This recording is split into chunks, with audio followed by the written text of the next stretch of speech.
in the Gambia to have that sort of leadership, that sort of foresight. Today we are talking about forestry, but every other sector benefited from that leadership, from that direction, from that foresight. So therefore, on behalf of all of us here present, we want to commend His Excellency the President for this well-earned award. And also commend those who supported him behind, because we always say there's leadership, but leadership has followership. And we should commend the Ministry, definitely, of Forestry and the Environment, and the National Environment Agency for all the support, and the National Environment Management Council too. There are other members of council under the leadership of His Excellency the President for the support, and all Gambians by extension. But most of all, the community forest owners and those who are managing community forests. So that's a challenge. We cannot bring it backwards. As we are saying, once we've made gains, that's what Page has said. Once we've made gains, we must carry the gains forward and strengthen them, but not go backwards. So I'm appealing, since all eyes are on the Gambia, and let's not allow anybody to look at the Gambia with some kind of fault and say, yes, they won environment award, but you see they're going backwards. Let's make sure that whatever we do in development is sustainable, whatever we do is environment friendly. I know that His Excellency is wearing two hats, and he has the difficulty of managing agriculture and forestry. But he has made sure that there's synergy between the two. Nyokana sosofa, sosokana nyofa. So I'm appealing to agriculture. The issue of agroforestry has to be given the importance it deserves. And I know you have that in your GNI, because you also said it yesterday. So I want to also encourage you to go along those lines, so that all of us benefit, the Gambia benefit, because we don't have enough land to go by.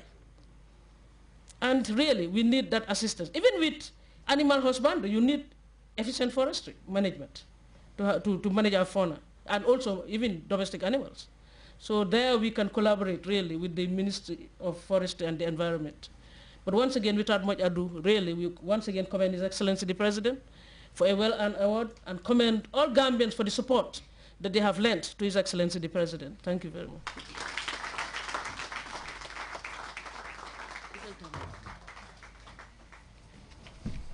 Thank you so much, Your Excellency the Vice President.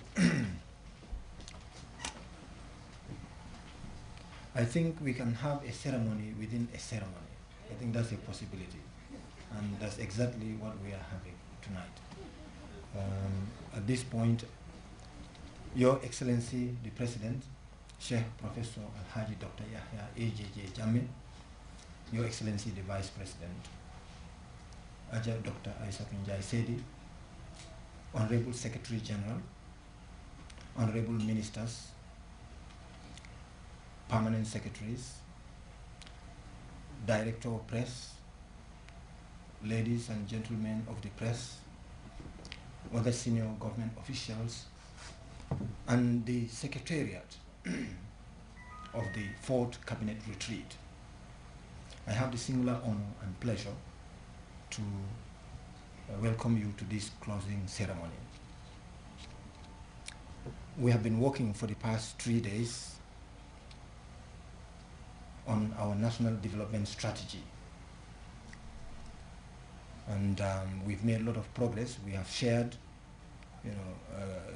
best practices across sectors,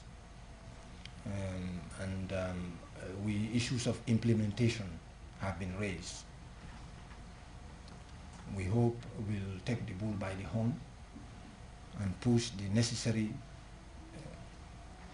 changes that we need in our system in order to achieve the Vision 2020. We'll begin this session with a vote of thanks by PS Sehu TMF Sanyam on behalf of the permanent secretaries. He will be doing double role here, vote of thanks as well as presenting congratulatory card that has been signed by all PSs led by the Honorable Secretary General. May I now call upon PS Sanyam to come forward and present the signed card as well as deliver the vote of thanks. Thank you.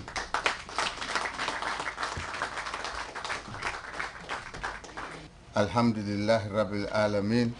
Alhamdulillah Rabbil Alameen.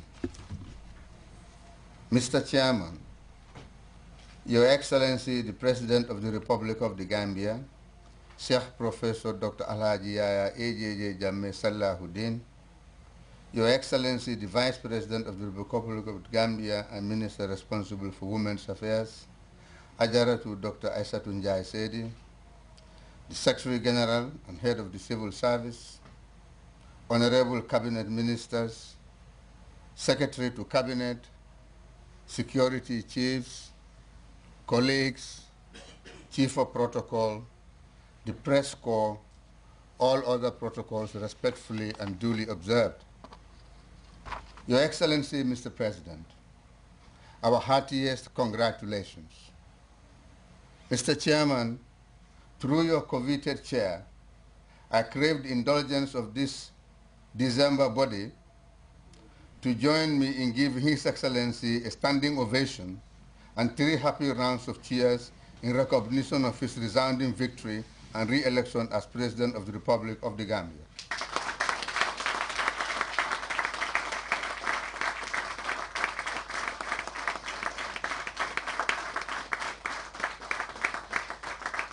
Thank you so much. I was going to say, hip, hip, hip, hip, hip, hip, hip, hip, hip. Thank you so much.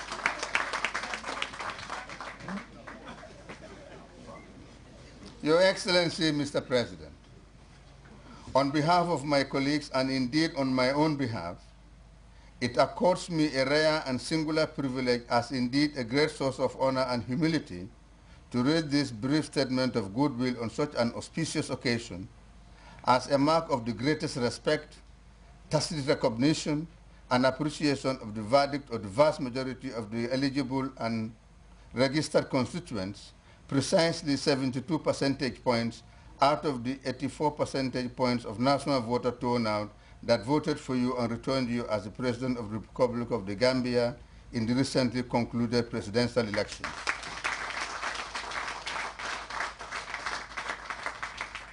Mr. President, by any and all accounts and standards, scoring an attainment of 72 percentage points in any executive election is no mean achievement, especially in our case, where the high rate of national voter turnout, which cut across gender, ethnic, and religious divides, is completely diagnostic and abundantly suggestive of an ambient, enabling, and democratic political social space that we are witnesses to. It is the fruit of consistent and principled nurturing of such processes that has culminated in the greater political and social inclusion, consensus building, and participation so amply manifested in our electoral processes, albeit the preemptive and consequently unjustifiable statement by a non-consequential exogenous institution.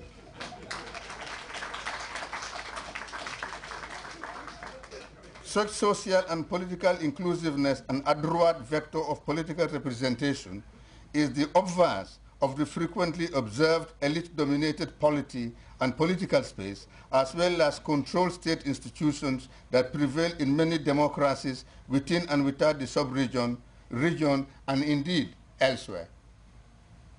Your Excellency, Mr. President, the elasticity to which you and your government enjoy popular acceptance, support, and legitimacy lies in the freedom and independence enjoyed by the media and civil society.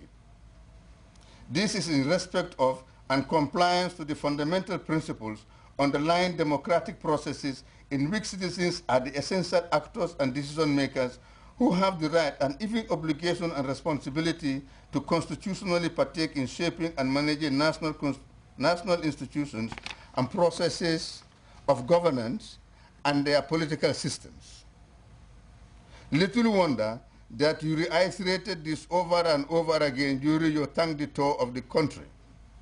Importantly too, political voice, here meaning the combination of civic engagement, civic monitoring, and media independence, as well as citizens' freedom of expression and association robustly provide for the polity and economy in general, and in particular, development policies, programs, projects, initiatives, and the virtue of public officials like our